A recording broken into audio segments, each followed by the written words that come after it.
भूर्भुवः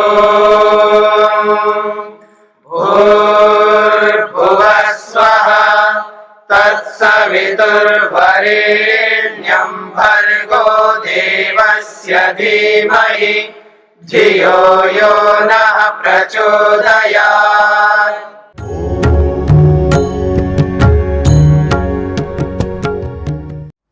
तो कह रहे हैं ये जो प्रत्यक्ष होता है, प्रत्यक्ष के पीछे ये तीन कारण बताएं। एक इंद्रियों से भी प्रत्यक्ष होता है, एक मन से भी प्रत्यक्ष होता है, और एक आत्मा से भी प्रत्यक्ष होता है। हाँ जी।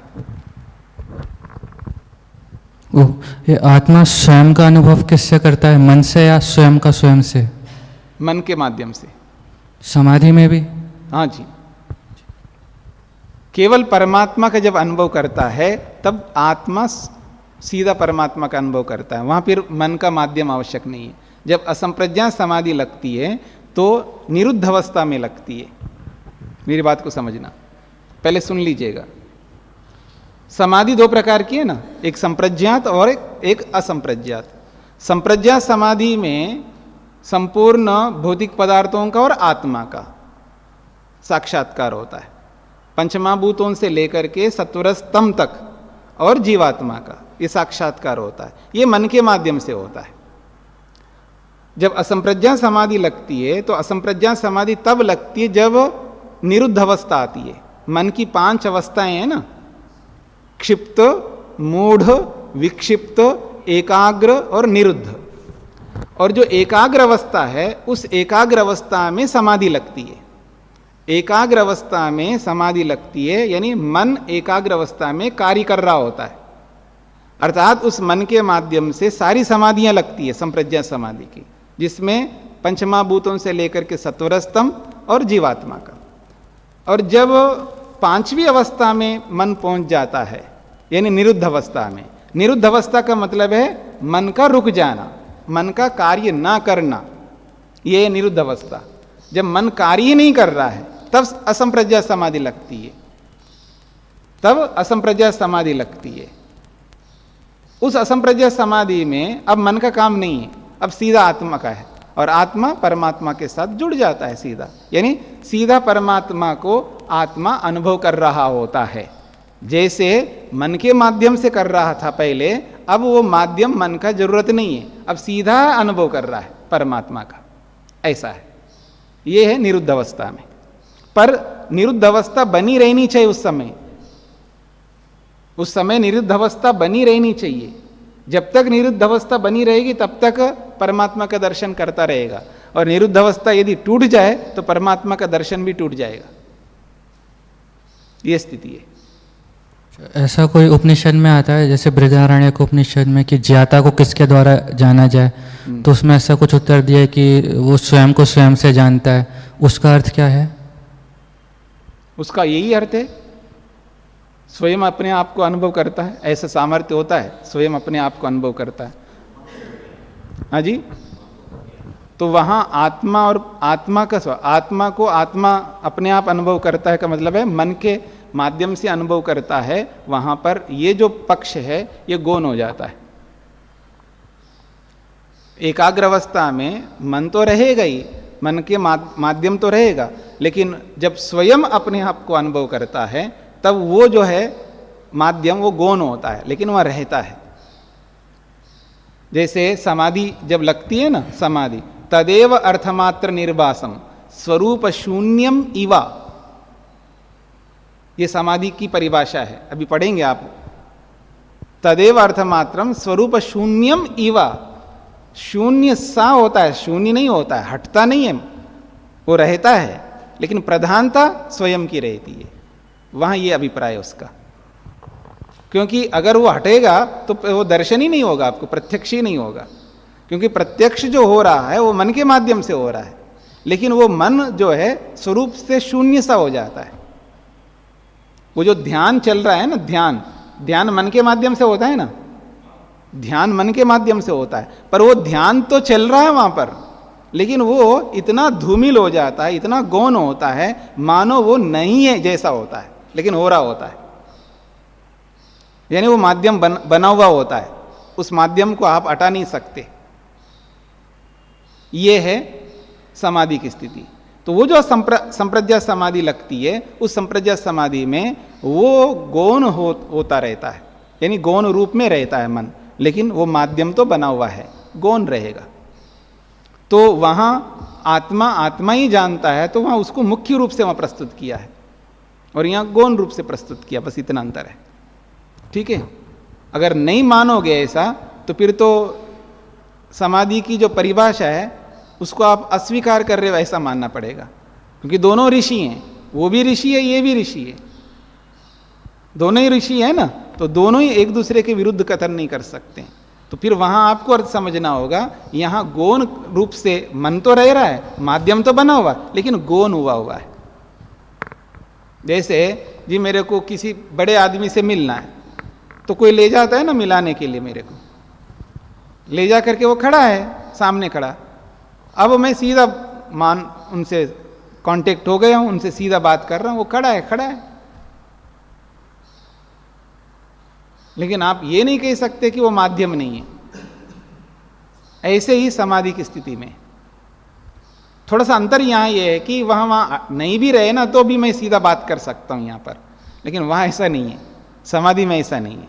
यहां मान लो ले जाने वाला मेरे को लेके गए, उनसे मिला लिया, फिर वो बाहर भी हो जाए ना तो भी मेरे को कोई आपत्ति नहीं है ना, लेकिन वहां ऐसा नहीं है। वहां अगर मन हट जाए ना तो वो स्थिति ही नहीं रहेगी।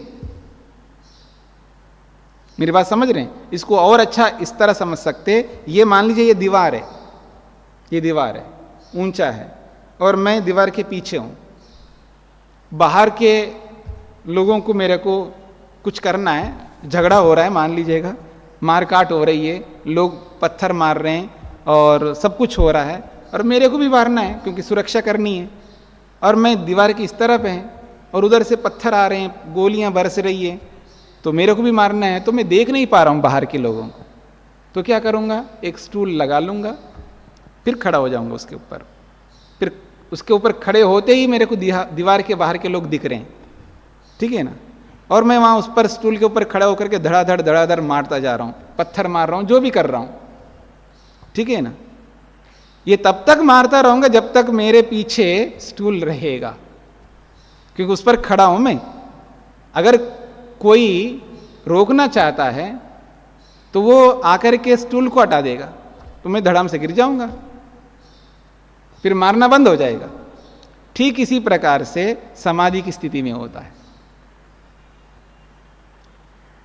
मेरी बात समझ रहे हैं? यही स्थिति रहती है। वो जो माध्यम है वो बना हुआ है, उस माध्यम को आप हटा नहीं सकते, केवल इतना ही अंश लेना है, इतना ही अंश लेना है कि वो माध्यम बना हुआ है। तो यहां तो ऐसा है कि मन के माध्यम से, यानी ध्यान तो चल रहा है, समाधि में ध्यान तो चल रहा होता है, याद रखना। समाधि में प्रत्यक्ष तो हो ही रहा है, लेकिन ध्यान भी चल रहा है, इस बात को समझ लीजिएगा। समाधि के काल में ध्यान चल रहा है, लेकिन वहां समाधि प्रत्यक्ष मुख्य रहता है, ध्यान जो चल रहा है वो गौण रहता है। इसलिए वहां कहा है परिभाषा में, तदेव इति किम, ध्यानमेव, तदेव क्या है सूत्र, अर्थमात्र निर्भासम, तदेव अर्थमात्र, ध्यानमेव अर्थमात्र निर्भासम। वो ध्यान ही अर्थ के रूप में प्रकट हो रहा है, वो ध्यान ही अर्थ के रूप में प्रकट हो रहा है। किसका ध्यान कर रहे हैं आप? ईश्वर के सर्वरक्षकत्व का कर रहे हैं, ईश्वर के आनंद का कर रहे हैं, या ईश्वर की शक्ति का कर रहे हैं, ईश्वर के किसी एक गुण को लेकर के आप ध्यान कर रहे हो। तो तदेव ध्यानमेव अर्थमात्र निर्भासम, वो ध्यान ही अर्थ के रूप में प्रकट हो गया। और स्वरूप शून्यमेव, फिर वो ध्यान क्या हो गया, वो अपने स्वरूप से शून्य सा हो गया। यानी मानो कि ध्यान नहीं हो रहा हो, लेकिन हो रहा है। समझ रहे मेरी बात को? ध्यान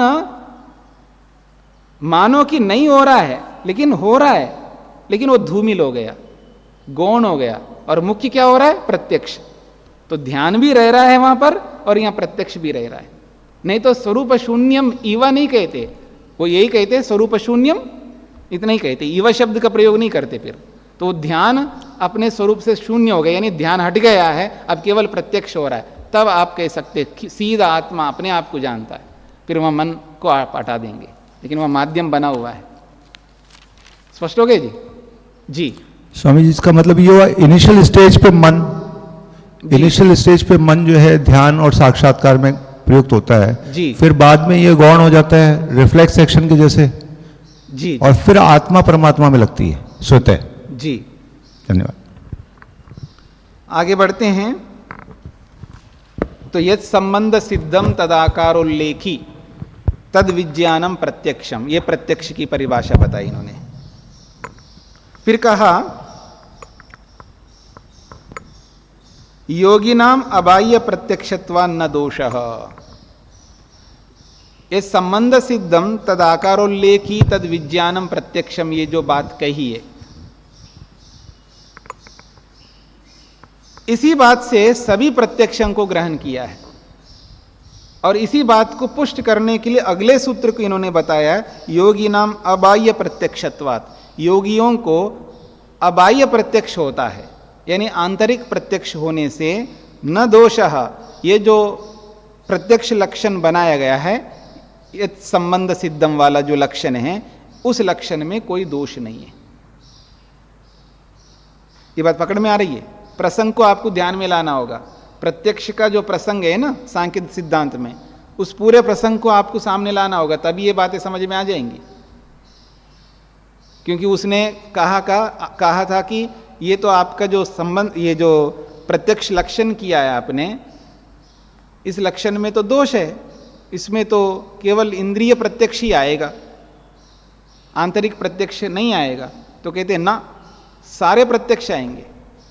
इसलिए हमने शब्द ही ऐसा रखा है, इंद्रियार्थ सन्निकर्षोत्पन्नम ज्ञानम, ऐसे नहीं रखा हमने रखा है ये संबंध सिद्धम, ऐसा रखा है। फिर वहां पर यह बात आ जाएगी इनकी, जो इन्होंने प्रश्न उठाया, इंद्रिय शब्द से मन भी तो आ जाएगी इंद्रिय। तो जब यही परिभाषा को न्याय दर्शन में हम सोचेंगे कि इंद्रियार्थ सन्निकर्षोत्पन्नम ज्ञानम, ठीक है, ऐसा करेंगे, तो फिर वहां पर भी यही प्रश्न किया है। तो ये तो अधूरा है आपका लक्षण, क्योंकि इंद्रियार्थ सन्निकर्ष से उत्पन्न होने वाला जो ज्ञान है वही प्रत्यक्ष माना जाएगा, और मन से जो होता है वो तो नहीं माना जाएगा।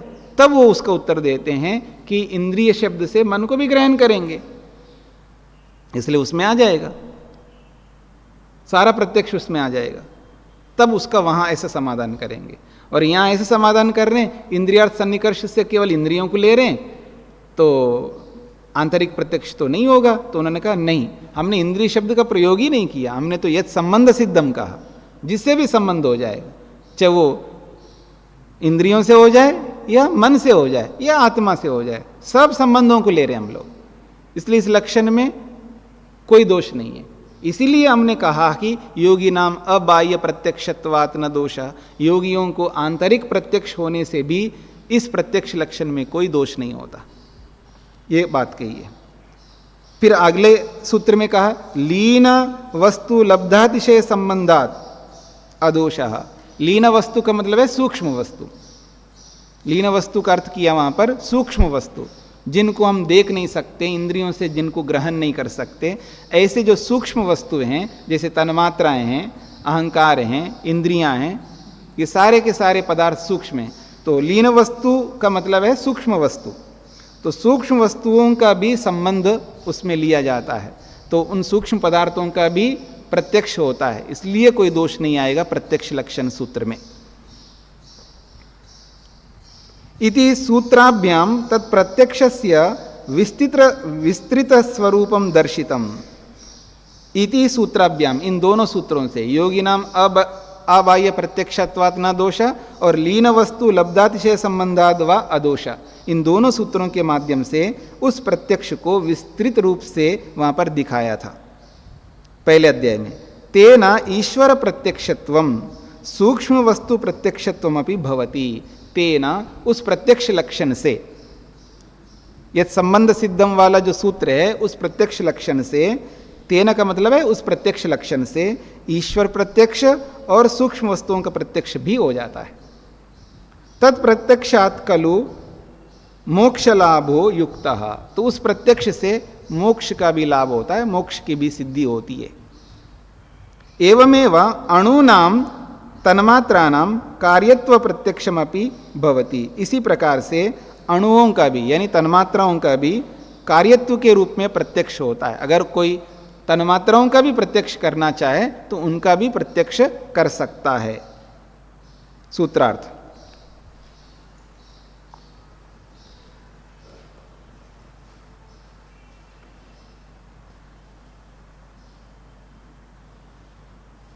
रूप के कारण से प्रत्यक्ष होता हो, रूप के कारण से प्रत्यक्ष होता हो,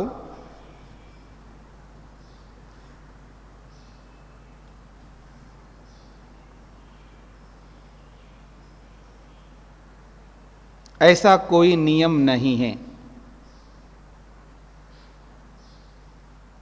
ऐसा कोई नियम नहीं है। रूप रहित वस्तु का भी प्रत्यक्ष होता है। रूप रहित वस्तु का भी प्रत्यक्ष होता है।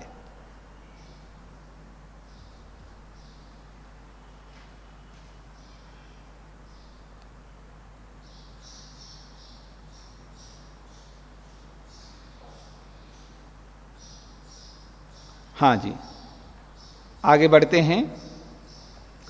एक छोटी सी भूमिका दी है। कार्यानाम स्थूल सूक्ष्म भावेन द्विविधत्वात्। दो प्रकार के कार्य हैं, एक तो स्थूल के रूप में और एक सूक्ष्म के रूप में।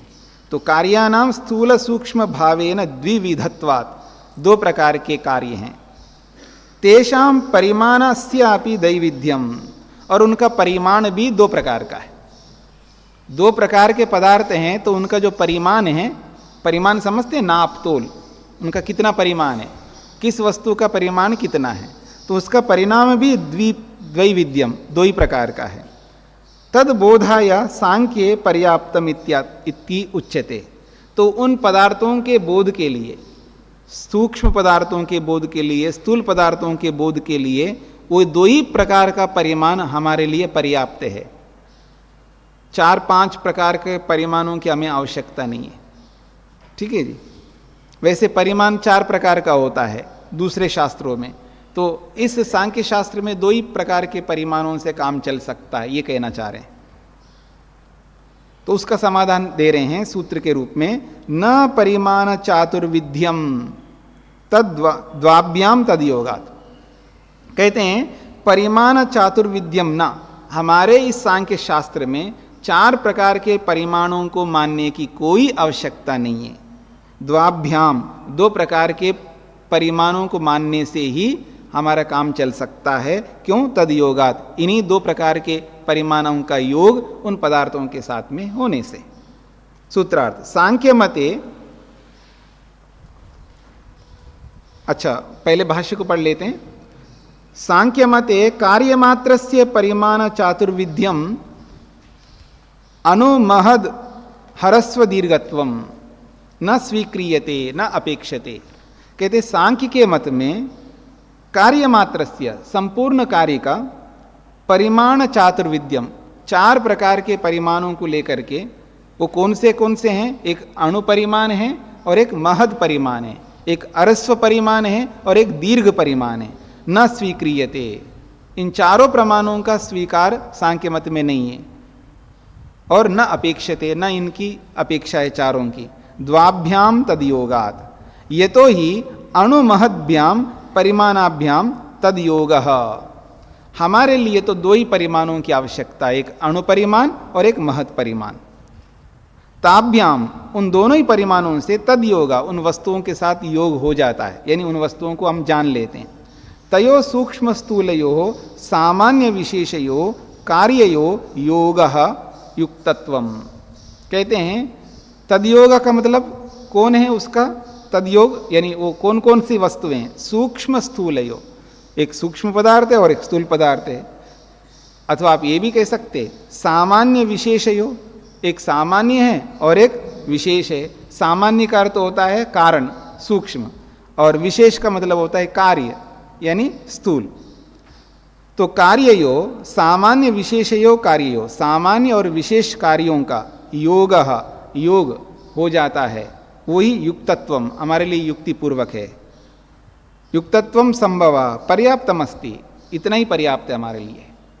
स्थूल कार्यों के लिए और सूक्ष्म कार्यों के लिए हमारे लिए दो ही परिमाण पर्याप्त है, एक महत् परिमाण और एक अणुपरिमाण। इतने से हमारा काम चल सकता है। स्पष्ट हो रहा है जी, क्या कहना चाहते हैं? तो अणुपरिमाण और महत् परिमाण जो है ना, परिमंडलम में होते हैं, गोलाई में होते हैं। अणुपरिमाण और महत् परिमाण जो है गोलाकार में होते हैं। परिमंडलम का मतलब गोलाई, समझ लीजिएगा। परिमाण जो है ना, दो प्रकार के परिमाण हैं, एक अणुपरिमाण और एक महत् परिमाण। तो वो अणुपरिमाण किस प्रकार होता है? गोलाई में होता है, गोलाई में। इसको कहते हैं परिमंडलम, गोलाई। और जो अरस्व और दीर्घ जो होता है ना, वो लंबाई में होते हैं। अरस्व और दीर्घ जो है वो लंबाई में होते हैं।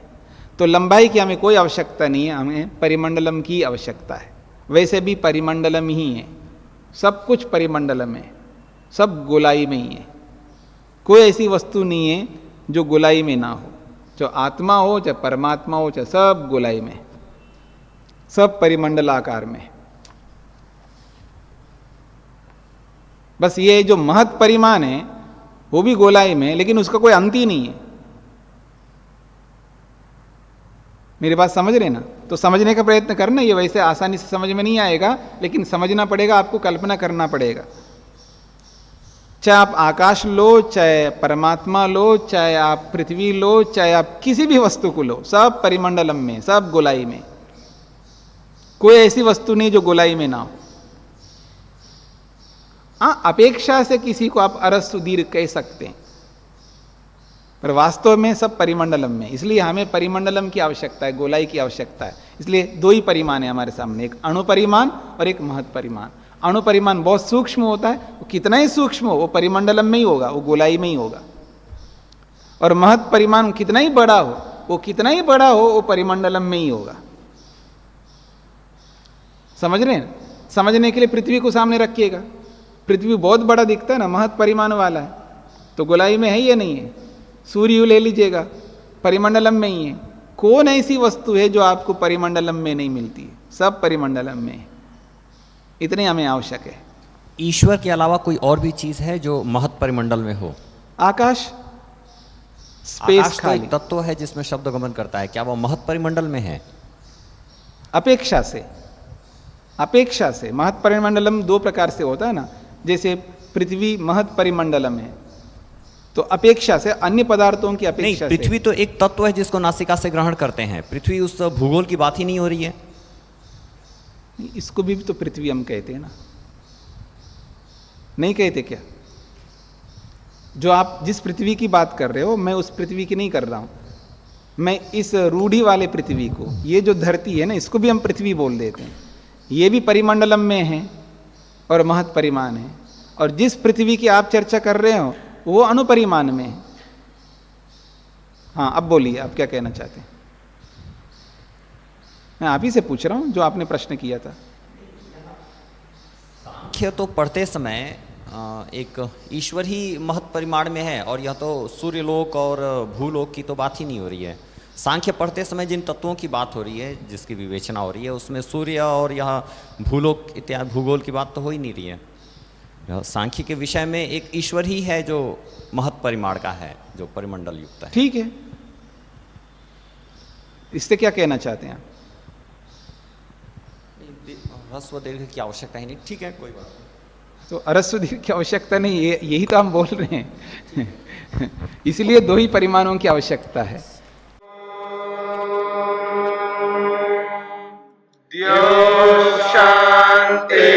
शान्तिरन्तरिक्षं शान्तिर्पृथिवी शान्तिरापः शान्तिरोषधयः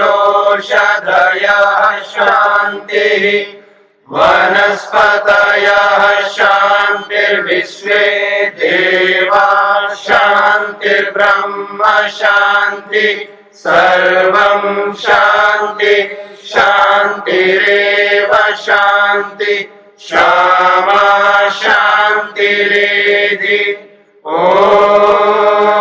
शान्ति शान्ति शान्तिः